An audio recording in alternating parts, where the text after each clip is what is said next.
Akhir-akhir ini seperti yang kita tahu, banyak sekali startup yang muncul di Indonesia. Dan banyak dari mereka yang berlomba-lomba untuk mendapatkan pendanaan dari para investor. Tapi nyatanya, untuk mendapatkan suatu pendanaan itu tidaklah mudah.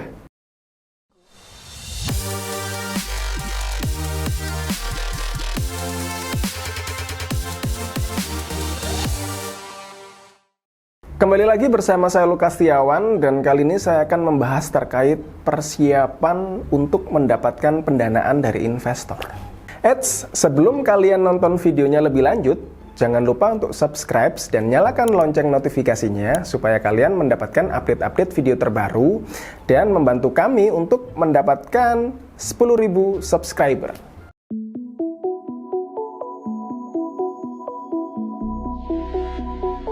Seperti yang kita tahu, Indonesia saat ini benar-benar dibanjiri oleh para startup. Dan berdasarkan data, saat ini telah muncul 2.200 kurang lebih startup yang muncul di Indonesia. Mereka yang mulai hadir untuk meramaikan bisnis di Indonesia. Dan Just Info Indonesia termasuk 5 besar dengan pertumbuhan startup yang paling besar di dunia. 5 besar, bayangin, 5 besar di dunia pertumbuhan startup. Jadi ini angka yang luar biasa gitu, ngelihat pertumbuhan startup di Indonesia. Jadi betapa besar perkembangan startup yang ada di Indonesia.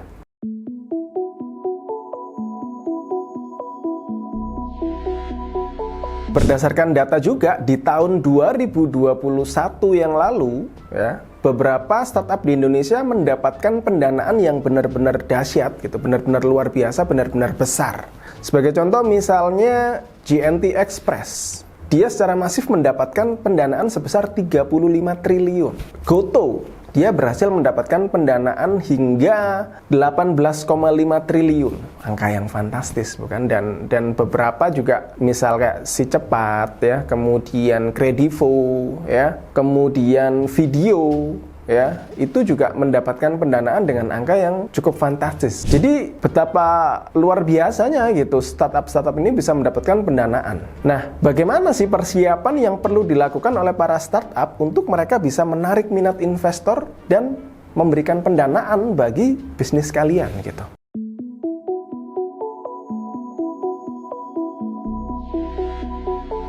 Yang pertama, yang pasti dan basic banget, pastikan kalian memiliki pembukuan yang baik gitu ya. Jadi kalian memiliki pembukuan yang baik, kalian punya laporan keuangan yang baik gitu kan. Karena itu adalah dasar utama sebelum kita bicara tentang strategi pendanaan yang lainnya. Jadi bayangin kalau kalian tidak punya pembukuan, tidak mungkin ada investor yang berani menanamkan dananya di perusahaan kalian. Kemudian buatkan proyeksi penghasilan dan cash flow untuk beberapa tahun ke depan ya. Misal kalian membuat proyeksi untuk 5 tahun ke depan. Jadi investor bisa melihat nih, planning ya, pertumbuhan ke depan itu seperti apa sih dari proyeksi yang sudah kalian buat ya, baik itu proyeksi penghasilannya dan proyeksi cash flow-nya. Kemudian berikutnya kalian juga buatkan strategi untuk pengembangan bisnis ke depannya gitu ya. Jadi investor ini pada dasarnya mindsetnya mereka adalah untuk jangka panjang gitu kan. Jadi kalian juga harus berpikir bagaimana untuk bisa mengembangkan bisnis ini gitu.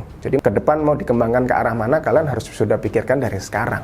Berikutnya, siapkan untuk pitch deck ya. Jadi kalian siapkan mengenai problem yang timbul ya dalam bisnis kalian, penyelesaiannya seperti apa, solusinya gitu ya. Kemudian target marketnya seperti apa ya, dan bisnis modelnya seperti apa, itu kalian benar-benar harus pikirkan. Karena kalian pada prinsipnya adalah bagaimana kalian membuat investor itu percaya. Siapkan marketing strategi, kemudian siapkan struktur organisasi dan kebutuhan manpowernya ya, karena itu juga penting untuk bisa dilihat oleh investor.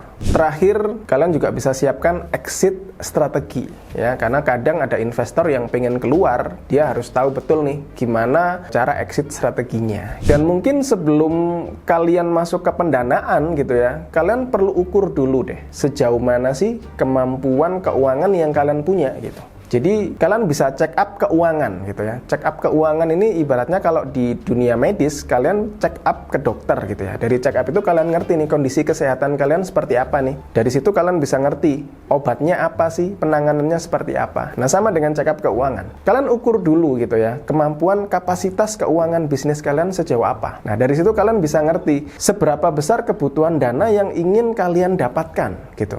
Jadi pendanaan pun harus tahu detail kira-kira butuh seberapa besar sih, dan dana itu kan nanti untuk pengembangan dan lain-lain gitu ya. Jadi kalian ukur dulu deh seberapa jauh kemampuan kalian dan seberapa besar pendanaan kalian. Untuk melakukan check up kalian bisa lihat di website kami punya tools BCU Tools namanya, Business Check Up Tools gitu ya. Jadi di situ pun kalian bisa melakukan check up, kalian tinggal isi data dan nanti akan keluar tuh hasilnya seperti apa ya.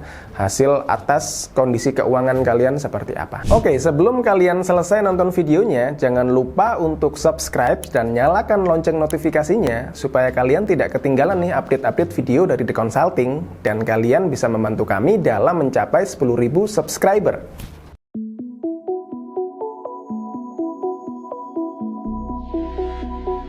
Jadi yang paling penting dalam proses pendanaan adalah kalian pastikan pembukuan dan laporan keuangan harus ada ya. Artinya data memegang peranan penting ya, karena dari data Anda bisa olah itu untuk berbagai macam analisa untuk pengembangan bisnis tentunya. Maka penting buat para pebisnis, para startup ya, sebelum berpikir ke pendanaan, pastikan kalian punya pembukuan dan laporan keuangan yang benar dulu.